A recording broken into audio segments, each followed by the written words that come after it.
I expected something a bit flat. I'm certainly not by any means an audiophile.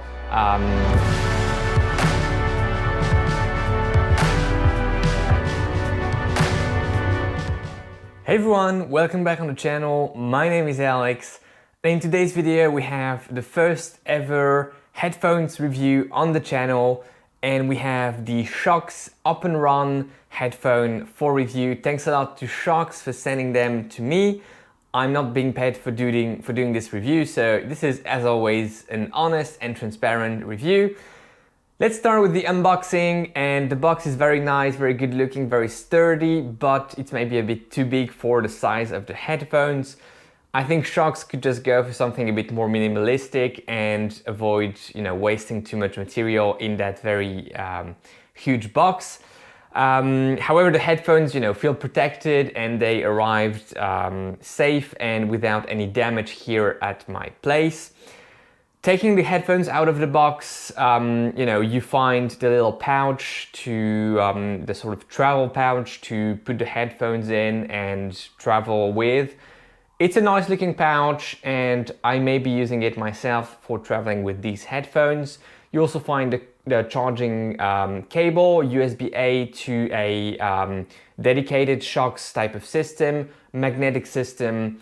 And same here, I think it's a nice job from Shokz. The little magnet here helps with the experience, and I think that's a good thing.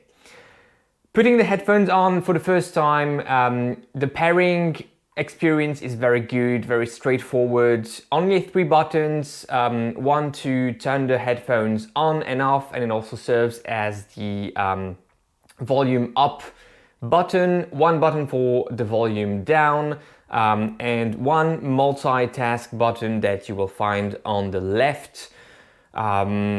It's not an ear thing, it's the bond conduction system, so it's the left part of the headphone, if you will. So only 3 buttons. The pairing experience with the phone, with the watch, is very good. It uses Bluetooth and it works really well. You can connect the headphones to a few devices at the same time, which is very handy if you want to have it connected to your phone and to your watch at the same time. And the biggest thing here, innovation. I know it's an innovation that already released a few years ago, so it isn't really new, but it's the first time I'm experiencing it. It's the bond conduction type of system, and yeah, it's very interesting. I mean, the sound isn't as crisp, as good as with traditional in-ear headphones, but I wasn't expecting anything similar. It isn't as good as some very fancy big headphones either, but the sound is actually good, and I expected something more blurry, more without much variety in terms of spectrum, in the highs, the basses. I expected something a bit flat. I'm not by any means a sound expert, so everything I'm saying is just based on my feeling, and I think the sound is good, and for running it's certainly enough. Now for cycling indoors, for instance, because you have your ears open and free, the sound that is entering in here with my indoor trainer is just too much, and I would not be using these for indoor cycling. Cycling outdoors, it depends how you feel about your security riding with headphones. They let many things get through, and you hear many things around you. However, you are still distracted by the sound and the music and the podcast that you are hearing, listening to. So personally, for my security, I wouldn't use them outside when cycling, but I could understand people doing it. For running, however, it's just perfect. You are aware of everything going around, and at the same time you have a nice listening audio experience, so that's actually good. The autonomy, 8 hours claimed by Shokz. I had something very close to that, 7.5 hours on the first charge, and even a bit more on the second one, so I think 8 hours is a fair claim. The charging speed is very good. In 10 minutes of charging you get up to 1.5 hours of listening time, and then of course the charging speed decreases, but the whole charge takes roughly 40-45 minutes, which is good. And you don't need anything faster than that. It lasts for a week of running or even more, so that's very good. Drawbacks, I think for some people, when I put them with my cap, that's fine. If you are wearing a beanie, it isn't ideal because the beanie is just pressing here and it's not the best, matching experience. But winter is almost over and beanies will be back in the cupboard, so no more beanies.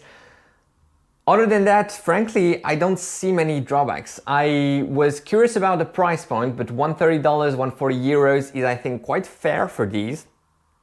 You can find them discounted at some online retailers. The water resistance is IP67, so quite good. Not waterproof, not for a swimming pool. Shokz have a dedicated headphone for that. But frankly, I don't see many drawbacks to it. There's a new version, the Openrun Pro, that was just announced and will release on February the 28th, so in a few days. And this new version won't have a water resistant as good as this one. It will be graded IP55, which I don't really understand. However, it will have a better autonomy, a new generation, 9th generation of bond conduction technology. This is the 8th generation. I don't have any clue how better will the new generation be compared to this one. But just so you know, there will be a new version that will sell at the same time as this one. So this is the Openrun, and there will be the Openrun Pro, $180, I think, €180. So a bit more expensive. I would definitely go with this one, especially with the good water resistance. You can run under the rain with this and it will work just fine. And in terms of sizing, I know they sell two sizes. I think this is the regular one and it's just sitting very nicely on my head. I didn't have any bad experience when shaking my head with it. So, I'm convinced I will keep these and use on my runs. Now, comparing them with something I was using before for running or here indoor cycling, my Airpods Pro, the sound quality is definitely better on the Airpods. The noise cancelling system, if you're riding indoors and you want to cancel the sound of your indoor trainer, is better on the Airpods as well.